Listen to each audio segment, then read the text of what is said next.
That's a tough question. I don't really know how to answer that one. Doesn't strength actually work against men? How does being physically stronger benefit men if they're burdened with being a protector and a utility, the liability of being a potential predator, and can never be seen as victims? That's a tough question. I don't really know how to answer that one. Doesn't strength actually work against men? I mean, I guess it would work against men in the fact that we have to be out on the front lines, but like that's our job, you know. We're supposed to be protectors and protect everybody else. So it's a double-edged sword, but that comes with the responsibility. Who hired men to do that job? God, What if you're not religious? then your biological DNA hired you to do that. I mean, if you don't want to go into religion, you can go into science.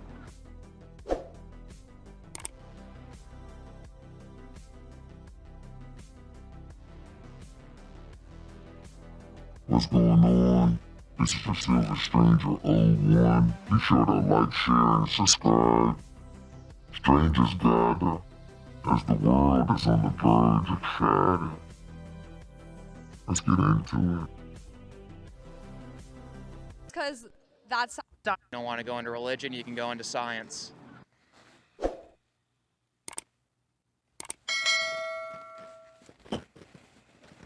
Why does society push this narrative that men should protect and provide? I'd have to say just because of how it was way back in the day when we first started. Men were usually the bigger, stronger ones, usually had to protect the women. Because men are bigger, stronger, and faster. You know, women are smaller and weaker than we are, so it's only natural that we provide and protect for them.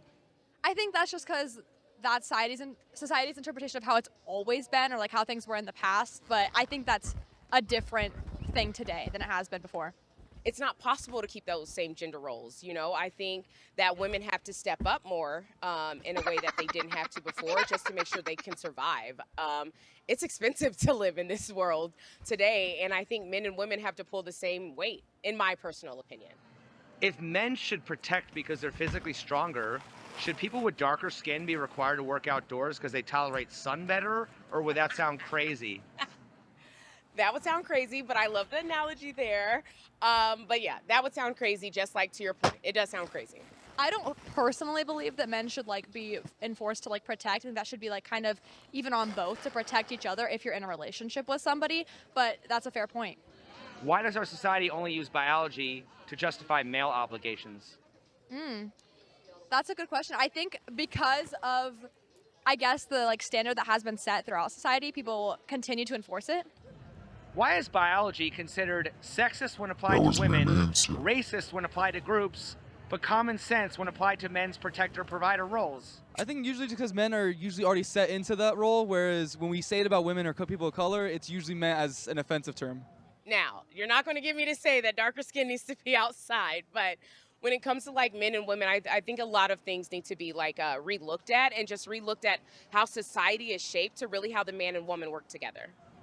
If tall people aren't forced into warehouse jobs, why are men pushed into dangerous roles?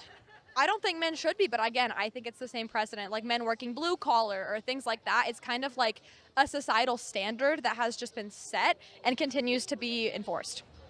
Is biology the rule or just the excuse we use when it protects women instead of men? I think it I hope everyone's catching. She's literally just saying, it is what it is. kind of varies on what you're using it. If you're using it in like a life or death situation, it's an excuse. If you use it for picking up a 50-pound crate, it could be the reason. Why do we still expect men to be protectors based on the premise that men are stronger, while also saying that men today are weak? I'd say it's kind of a double standard, not wanting to give them too much power while at the same time forcing them to do whatever a person wants. That is a double standard and Not wanting to give us too much credit, but giving us responsibility, of course. It's sick. of itself, because if you say that men are weak and then expect them to be protectors, it doesn't make any sense. But I think, again, sometimes there's this set standard that men should be protectors, and maybe when people don't see that happening, they'll say that men are weak. Why do we reject biological generalizations everywhere except the ones that ask more of men? Because people hate education and the truth. That's why.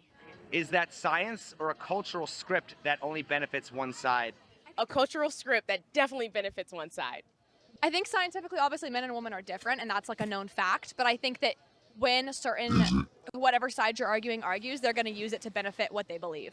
The world is shaped to make it seem like women are like a damsel in distress and like men have to do everything, but that's not realistic. If you look back, like a lot of tribes, like women were the hunters, women were the ones out getting it. So I think it's just the way that culture has shaped it. Why are those tribes no longer around? That's a great question. I have no idea.